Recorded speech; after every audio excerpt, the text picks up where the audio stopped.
사랑하는 성도 여러분, 사람에게 인생의 어려움을 만난 것은, 신자들에게 고난이 오는 것은 하나님을 찾으라는 영적 신호인 줄 믿습니다. 그 어디서 해답을 찾을 수 있습니까? 하나님 외에 해답이 없습니다. 주 없이 살 수 없어요. 여러분에게 인생의 어려움과 아픔들이 있습니까? 주님을 찾으시고 만나시길 바랍니다. 믿음이 없는 사람들에게 고난이 오는 것은 예수님을 찾으라는 신호이고요. 이미 예수님을 믿고 있는데도 고난이 오는 것은 예수님을 가까이 하라는 영적인 신호예요.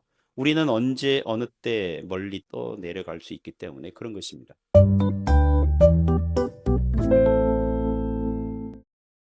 네, 오늘 달리다굼, 달리다굼 이런 제목으로 하나님의 말씀 증거하겠습니다. 이번 학기는 복음서에 등장하는 예수님을 만난 사람들 또는 사람들을 만나주신 예수님 이런 주제로 말씀들을 보려고 합니다. 우리 예수님께서 우리와 같은 사람들을 만나주시고 또 그들을 살려주시고 치료해주시고 회복해주시고 영원한 행복을 주신 사건들을 보는 것은 오늘을 사는 우리에게도 여전히 감사와 찬양의 주제인 줄 믿습니다. 오늘 말씀은 가버나움 그 회당장 야이로가 자기 어린 딸이 죽을 병에 걸려서 아파하니 예수님께 와서 자기 딸을 고쳐달라고 찾아왔고, 심지어 야이로의 딸이 죽었는데도 우리 예수님께서 그 어린 딸을 살려주심으로 야이로와 그의 가정에게 구원의 큰 기쁨을 주신 사건을 오늘 말씀하고 있습니다.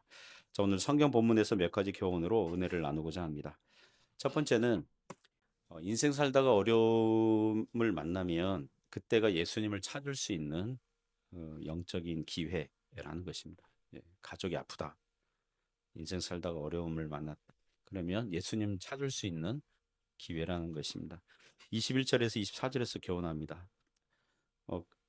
다시 한번 읽어볼까요? 21절부터 4절까지 같이 읽습니다. 예수께서 배를 타시고 다시 맞은편으로 건너가시니 큰 무리가 그에게로 모이거늘 이에 바닷가에 계시더니 회당장 중에 하나인 야이로라 하는 이가 와서 예수를 보고 발 아래 엎드리어 간곡히 구하여 이르되 내 어린 딸이 죽게 되었사오니 오셔서 그 위에 손을 얹으사 그로 구원을 받아 살게 하소서 하거늘 이에 그와 함께 가실새 큰 무리가 따라가며 애워싸 밀더라. 아멘. 자, 이 사건은 바로 직전 사건이 뭐냐 하면 예수께서 배를 타시고 다시 맞은편으로 가시니, 그러니까 그 전에 배 타시기 전 그 지역이 뭐냐 하면 거라사 지역이에요. 이 거라사 광인 아시죠? 거라사 광인. 돼지 2,000마리 죽고 미친 사람 두 사람을 예수님께서 고쳐주신 그 사건 마치시고 배를 타고 건너편으로 가시니, 그러니까 가버나움이에요. 가버나움에 가니까 큰 무리가 예수님 오셨다는 소식을 듣고 모였어요. 바닷가에 계시더니 배가 도착하자마자 사람들이 막 몰려든 겁니다. 그때에 22절 보니까 회당장 중에 하나인 야이로라 하는 사람이 예수님께 찾아옵니다. 회당장은 당시 이스라엘 전역에 마을마다 회당이 있었는데요. 회당의 관리와 이제 집회와 예배 질서 관리 감독하는 사람들 중에 하나입니다. 회당장 중 하나. 그러니까 오늘날 같으면 교회 장로님들 그룹, 이 장로님들 그룹 중에 한 사람, 수석 장로님처럼 그런 사람이 예수님께 온 거예요. 그런 사람이 예수님께 와서 발 아래 엎드려요. 우리는 이 야이로의 행동을 보고 뭐 그냥 가볍게 지나칠 수 있습니다. 뭐 누구든지 예수님께 뭐 발 아래 엎드릴 수 있지, 뭐 그럴 수 있는데 그렇지 않죠. 당시 가버나움 마을 사람들은요, 특히 바리새인과 서기관들은 예수님을 노골적으로 반대하는 자들이 많았습니다. 마태복음 11장 23절 그리고 누가복음 10장 15절 보시면 가버나움 마을 사람들을 책망하시는 예수님 말씀이 나옵니다. 이렇게 책망합니다.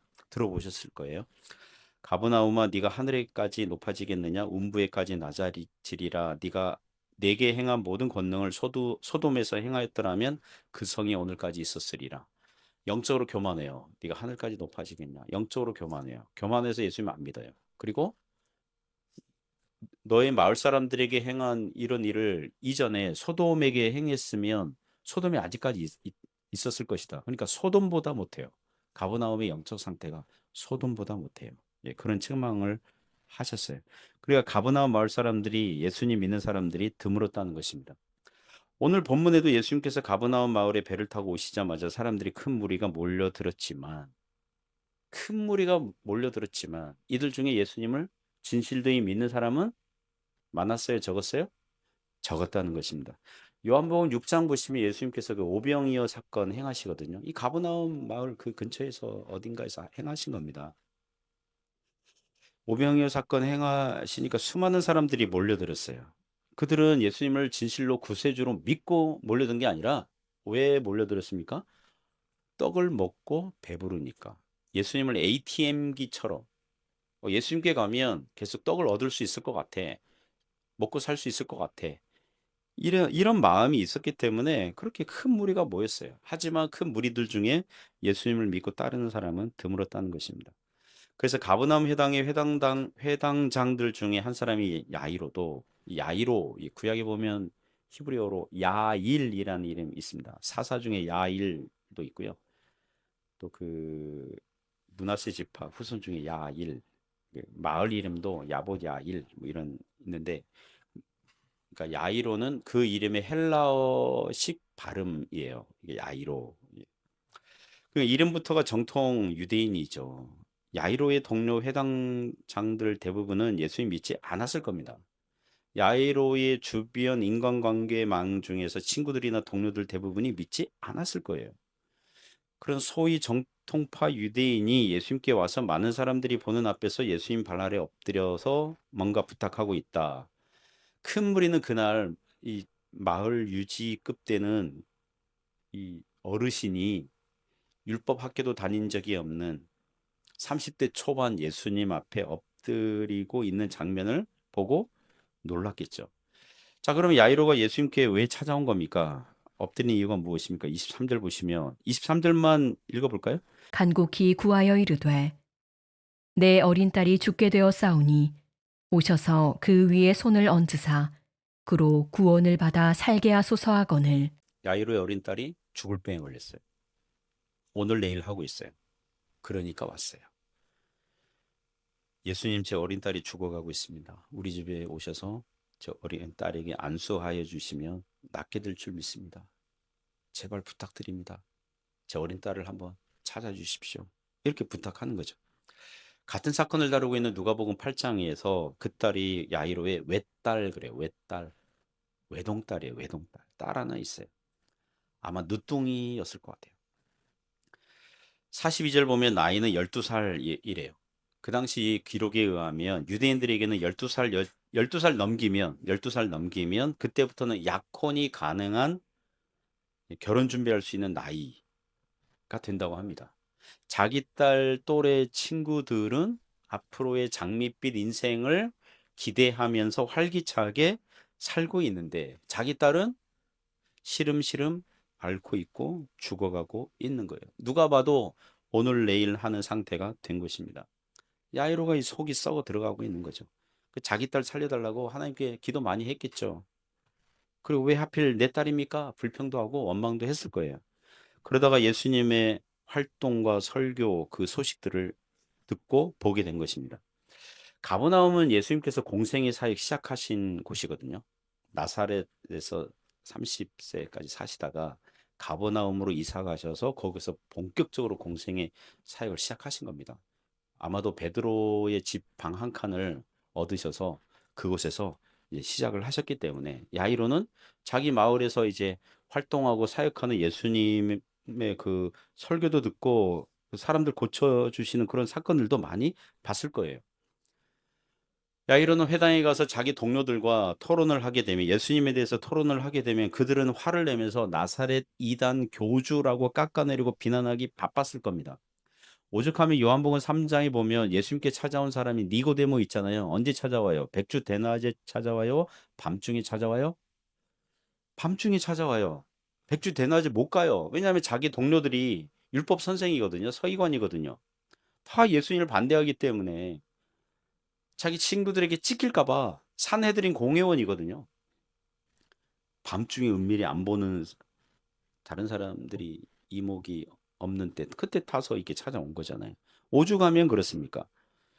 처음에는 야이로도 예수님을 신뢰하기를 주저했을 겁니다.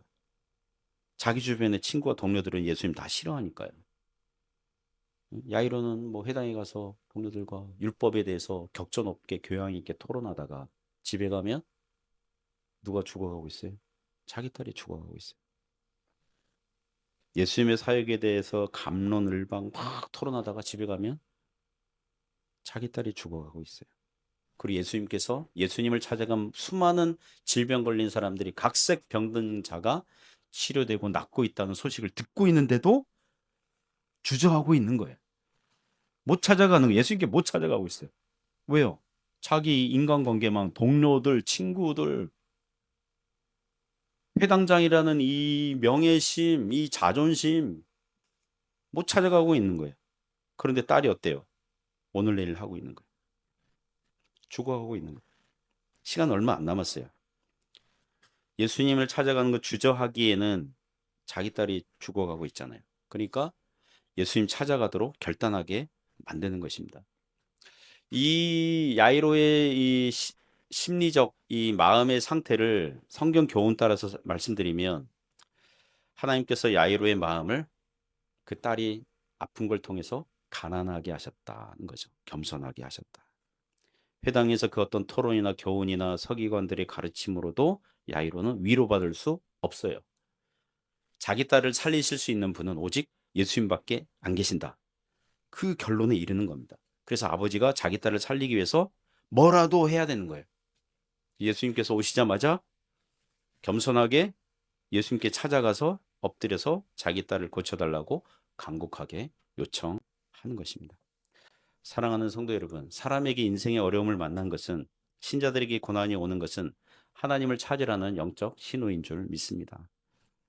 그 어디서 해답을 찾을 수 있습니까? 하나님 외에 해답이 없습니다. 주 없이 살 수 없어요.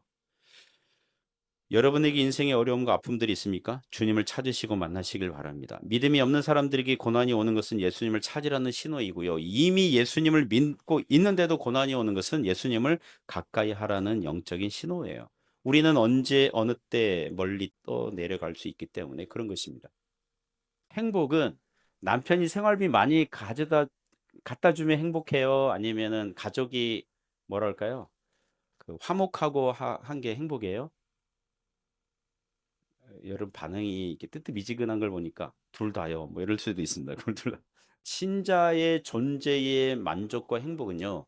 하나님과의 관계에 있어요. 하나님과 가까이 하면 할수록 행복해요. 주께서 우리에게 줄로 재어준 구역은 아름다운 곳에 있으며. 아멘입니까? 여러분 살고 있는 곳이 하나님께서 여러분에게 지금 여러분 지금 때에 천하의 범사의 때와 기한이 있잖아요. 여러분 때에 가장 아름다운 곳에 두셨다고 믿으시기 바랍니다. 여호와는 나의 목자시니 내가 부족함이 없으리로다. 이거 아멘 하면 행복한 거예요. 그런데 부족함 많은데 하나님이 내 목자이시긴 하지만 내가 부족함 많은데 뭐 이럴 수 있잖아요. 야이로가 죽을 병에 걸린 자기 딸을 못 고치고 어찌하지 못하는 진퇴양난의 상황을 만난 것처럼 사람은 자기 힘과 노력으로는 무엇을 어찌 해볼 수 없는 사면초가의 상황을 만날 때가 있습니다. 하지만 여러분 그때가 하나님을 찾을 때인 줄 믿습니다. 내 힘으로 안 될 때, 에, 에, 그때가 하나님의 때. 그런 노래 있잖아요. 그때가 하나님 때예요. 내 힘으로 안 될 때, 그때가 하나님 때예요. 우리 주님을 찾으시기 바랍니다. 우리 주님께서 해결하시고 역사하시고 은혜를 베풀어 주실 겁니다. 그런 은혜가 있기를 축복합니다. 두 번째 교훈은 상황이 점점 안 좋아지면 계속해서 더 믿어야 될 때라는 거죠. 더 어려우면 더 주님을 신뢰해야 할 때라는 거예요. 35절에서 40절에서 교훈하는데요. 먼저 35절, 36절 같이 읽습니다. 아직 예수께서 말씀하실 때에 회당장의 집에서 사람들이 와서 회당장에게 이르되 당신의 딸이 죽었나이다. 어찌하여 선생을 더 괴롭게 하나이까? 예수께서 그 하는 말을 곁에서 들으시고 회당장에게 이르시되 두려워하지 말고 믿기만 하라 하시고 이 중간에 25절부터 34절이 있는데요. 우리가 읽진 않았지만 12년 혈루증, 그러니까 만성 생리불순이죠. 혈루증 앓던 여인이 예수님 옷자락 만졌더니 이게 치료가 된 사건 나와요. 그러니까 그 여인을 어떤 사건 때문에 잠시 야이로 가는 집으로 가는 길 잠시 멈추시고 그 여인에 대해서 또 그거에 대해서 관련된 말씀하고 있는 거거든요. 그 35절 보니까 예수님께서 혈루증 나은 여인에 대해서 아직 말씀하실 때, 아직 예수께서 말씀하실 때 그 사건에 대해서 사람들에게 이 여인의 믿음이 크도다 하면서 아직 말씀하실 때에 회당장의 집에서 사람들이 왔어요. 회당장에게 뭐라 그래요? 당신의 딸이 죽었나이다. 어찌하여 선생을 더 괴롭게 하나이까? 선생님 더 이상 선생님에게 폐를 끼치지 마세요. 더 이상 집에 오실 필요가 없게 됐어요. 이런 소식 알려줍니다. 만일 이렇게 제가 설교 준비하다가 만일 내가 야이로라면 집에서 딸이 죽었다는 소식을 듣자마자 누구를 째려봤을까요? 그 12년 혈루증 여인 째려봤을 겁니다. 그 여인이 중간에 막지만 않았어도 집에 갔거든요. 그렇잖아요. 집에 갔어요. 예수님께서 야이로의 집으로 가시는 길에 그 여인이 막아선 셈이 됐거든요. 예수님 옷자락 뭐 만지고 치료받고 치료에 대해서 예수님께서 사람들에게 일장연설, 일장훈시 막 하실 때에 시간이 지체됐잖아요. 그 내가 야이로였으면 그 여인 째려봤을 거예요. 원망의 눈으로. 저 여자가 예수님을 가로막지만 않았어도 시간상 예수님께서 우리 집에 야이로의 집에 도착하셨을 수 있었을 텐데. 그리고 여러분 혈루증은 죽을 병이 아니잖아요. 12년 혈루증은 죽을 병이 아니라고요. 자기 딸은 오늘 내일 하고 있어 지금 총각을 다투고 있는데 굉장히 시급한 병인데 이 여인은 다음 날 와도 되고 다음 주에 와도 되고 또 신방 순서를 지켜야죠. 야이로 집에 먼저 한 다음에 그 다음 만지든가 말든가 하지. 이제 딸이 죽어버렸으니 더 이상 예수님을 자기 집으로 모실 이유가 없어진 거죠. 죽음은 다 끝났잖아요. 그렇게 생각하고 있는 거죠. 그런데 예수님께서 매우 놀라운 말씀을 하십니다. 36절 보시면 36절만 다시 한번 읽습니다. 예수께서 그 하는 말을 곁에서 들으시고 회당장에게 이르시되 두려워하지 말고 믿기만 하라 하시고 두려워하지 말고 믿기만 해라. 예수님의 의도는 내가 가서 네 딸을 살려줄 거니까 걱정하지 말고 두려워하지 말고 계속 믿기만 하여라. 그 말씀입니다. 예수님의 이 말씀은 단순한 위로의 말씀이 아니죠. 장례식장에 가서 죽은 딸에 대해서 슬퍼하게 될 야이로와 그 가족에게 당신의 딸이 좋은 데 갔을 것이니 너무 슬퍼하지 마세요라는 위로의 차원의 말씀이 아니죠. 야이로가 예수님의 이 말씀을 듣고 아무런 반응이 나오지 않아요. 성경은 침묵합니다. 야이로의 반응에 대해서 침묵해요. 저는 이것을 두고 예수님의 말씀이 야이로에게 믿음을 주었다고 믿습니다. 딸이 죽었으니 슬퍼하고 자기 인생의 즐거움이 사라져서 낙심하고 하나님의 축복과 은혜가 내 인생에서 사라진 것 같아. 이런 두려움이 와야 되는데 예수님 말씀 듣고 보니 없던 믿음이 생기는 겁니다. 그래, 예수님은 뭔가 하실 수 있으실 것 같아. 공교롭게도 누가복음 8장에 이 말씀이 나오는데요. 누가복음 7장에 보면 나인성 과부의 독자 아들이 죽어서 장례식 치르는 장례 행렬에 예수님께서 죽은 그 독자 나인성 과부의 아들을 살리시는 그런 사건이 나옵니다. 시간적 순서, 그게 시간 순서의 순서대로 기록된 것이라면 그 사건에 대해서 야이로가 알고 있었겠죠. 죽은 자도 살려내시는 능력이 있으신 예수님을 계속해서 믿게 되었을 겁니다. 사랑하는 성도 여러분, 믿음은요, 이상한 겁니다. 상식적으로라면 슬퍼하고 염려하고 두려워해야 되는데 놀라운 평안이 믿는 자의 마음에 있는 것입니다. 그 찬송가 중에 평화 평화 하나님 주신 선물 그 있잖아요. 영어 가사에 보면요. peace peace sweet peace 그렇게 나옵니다. 평화 평화 sweet peace 달콤한 평화 the wonderful gift of God 놀라운 선물 그 가사가 그 저기 미국 크리스찬이 지은 거잖아요. 그 D.L. 무디 시대에 자기 딸이랑 뭐 아내랑 애들이 대서양 영국으로 아마 여행 가게 대서양 가는데 그 배가 충돌 사건이 일어나 가지고 아내는 구출받았어요. 아내는 구출받고 뭐 했는데 자기 딸이 죽었죠. 그래서 그 아빠가 그 사고 현장 빨리 그 자기 아내랑 데려와야 잖아요. 그때 전보 쳤다고 그러더라고요. 아내가 자기만 구원받은 딸은 뭐 이렇게 뭐 수장되고 어쩌고. 그 대서양이 이게 통과하고 있는데 그 선장이 그 미국 크리스찬 사업가였는데 이 지점이 당신의 딸이 사고를 당한 그곳입니다. 그 슬퍼해하잖아요. 근데 이 가사지였어요. 자기 마음에 하나님 주시는 평안, 이상한 평안. Peace, peace, sweet peace, the wonderful gift of God. 하나님 주신 놀라운 선물이로다. 여러분 신앙은 이상해요. 믿음은 이상한 거예요. 슬퍼해야 되거든요. 낙심해야 되거든요. 두려워해야 돼요. 그런데 용기가 생겨요. 위로를 받아요. 평안이 있어요. 그게 믿음의 성격입니다.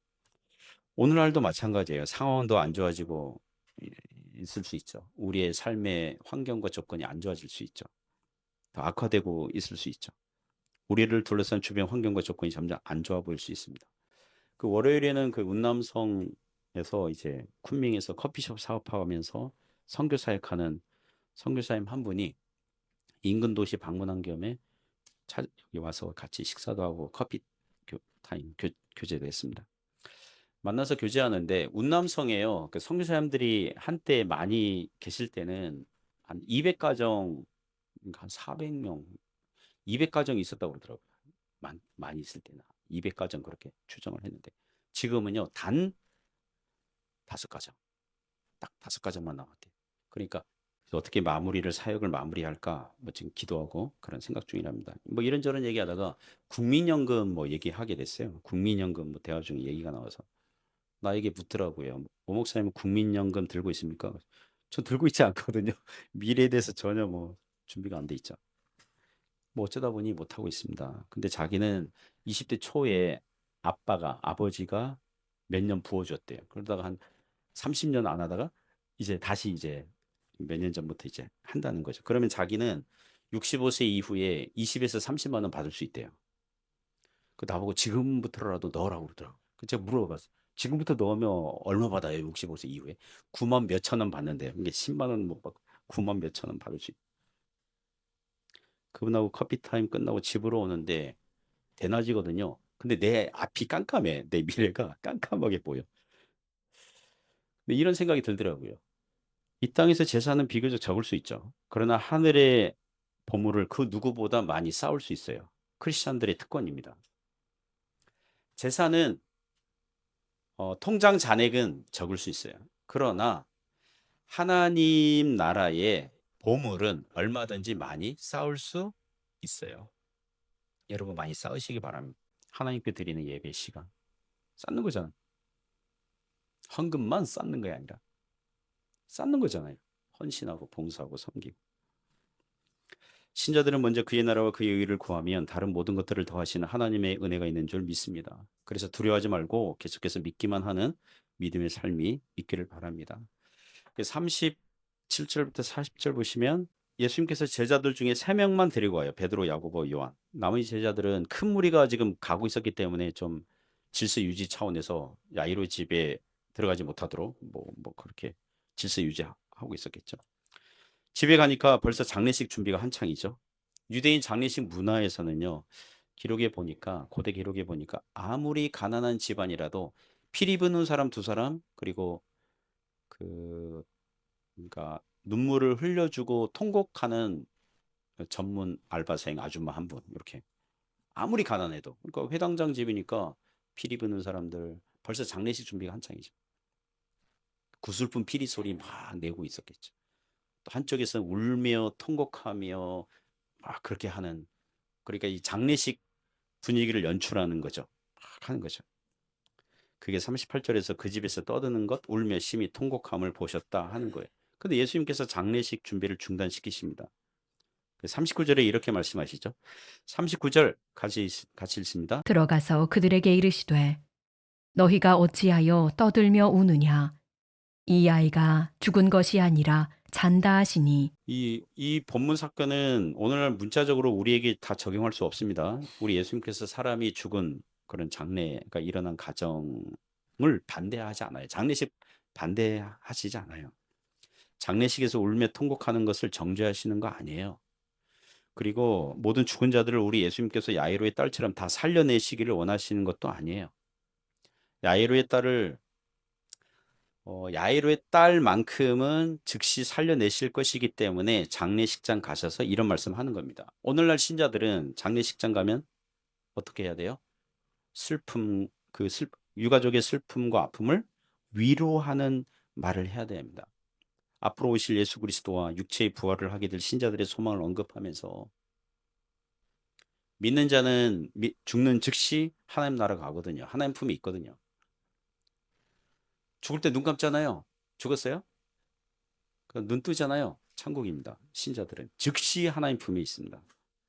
그런 소망 언급하면서 위로를 주고받아야 되죠. 먼저 죽은 성도들은 우리보다 시간적으로 일찍 천국에 갔을 뿐이에요. 우리는 지금 뒤따라가고 있는 중이에요. 우린 다 죽을 거예요. 우리는 가족을 먼저 보낸 유가족들에게 위로의 말씀을 얼마든지 할 수 있어요. 그러나 이 야이로의 딸은 달라요. 야이로의 딸. 예수님께서 그 딸을 살려내시려고 작정하셨기 때문에 지금 이 가정에는 장례식이 필요하지 않은 거죠. 우리 예수님께서 하나님이시니 죽은 그 딸이 더 이상 살아날 가망이 없는 시체가 아니라 잠시 자고 있는, 그래서 금방 깨어날 생명이기 때문에 죽은 게 아니라 잔다. 자고 있다. 이제 곧 깨울 거야. 그래서 40절 보면 예수님을 믿지 않는 그 집안 사람들이 다 비웃죠. 그래서 예수님께서 어떻게 하십니까? 예수께서 그들을 다 어떻게 해요? 내보내십니다. 내보내신 후에 더 이상 슬픈 피리 소리, 울음, 통곡 소리 못하도록. 여러분에게 불신앙의 생각과 충동질하는 사람 있으면 사귀지 마시기 바랍니다. 내보내세요. 응대는 하되 인격을 나누는 교류를 할 필요는 없습니다. 만약 그런 사람들이 복음 말씀을 듣고자 마음이 겸손하게 되면 그때 뭐 교류해도 늦지 않죠. 여러분 중에 어떤 지인들 중에 누구 만나면 이상하게 그 사람 만나면 힘이 빠지고 진이 빠지고, 응? 만나면 대화하는 게 다 비교의식. 누구 남편 얼마 생활비 주고 누구 남편 얼마 주는데, 자식들이 누가 더 좋은 학교 가고 누가 더 하고 뭐 이렇게 비교하는 말하고, 미래에 대해서 어떻게 투자하고 이게 준비하고 있고 막 이렇게 그런 대화하다 보면 진이 빠지고 신앙에 대해서 회의가 생기고, 안 믿는 사람을 왜 하나님 더 축복하시지? 믿는 사람을 이렇게 힘들게 하고 막 그런 생각 들고, 자신의 그런 심리적 정서적 에너지가 갉아먹고 있다면 그 사람 어떻게 해야 돼요? 내보내시기 바랍니다. 잠시 교제를 끊어도 돼요. 제가 설교하다 보니까 국민연금 얘기하는 사람을 앞으로 사귀지 않아야겠다 이런 생각이 들어요. 내보내야겠다. 그래서 아이의 부모와 이 제자 3명만을 데리고 아이 있는 곳에 이제 들어가시는 거죠. 사랑하는 성도 여러분, 두려워하지 말고 믿기만 하시기 바랍니다. 더 어려우세요? 더 믿으시기 바랍니다. 상황이 점점 worse, 나빠지고 있습니다. better가 아니라 worse, 점점 악화되고 있습니까? 주님을 더 믿으십시오. 신뢰하십시오. 우리 예수님은 믿을만 하신 분입니다. 우리가 시간과 돈을 들여서 헌신하고 사용할 만한 가치가 있는 분입니다. 안전 소식들을 듣고 있습니까? 지구촌 곳곳에서 전쟁과 재난, 경제적인 어려운 소식들 듣고 있습니까? 두려워하지 말고 우리 주님을 계속 믿으시기 바랍니다. 여전히 교회당에 와서 예배드리고 가정에서 말씀대로 살려고 애를 쓰고 삶의 현장에서 믿음으로 살아내는 삶이 있기를 축복합니다. 마지막으로 인생의 어려움 만나면 예수님 손 잡고 일어나라 고 말씀하고 있습니다. 어려울 때 예수님 손 잡고 일어나라. 41절에서 43절에서 교훈하는데요. 같이 읽어보겠습니다. 41절부터 43절. 그 아이의 손을 잡고 이르시되 달리다굼 하시니 번역하면 곧 내가 내게 말하노니 소녀야 일어나라 하심이라. 소녀가 곧 일어나서 걸으니 나이가 12살이라.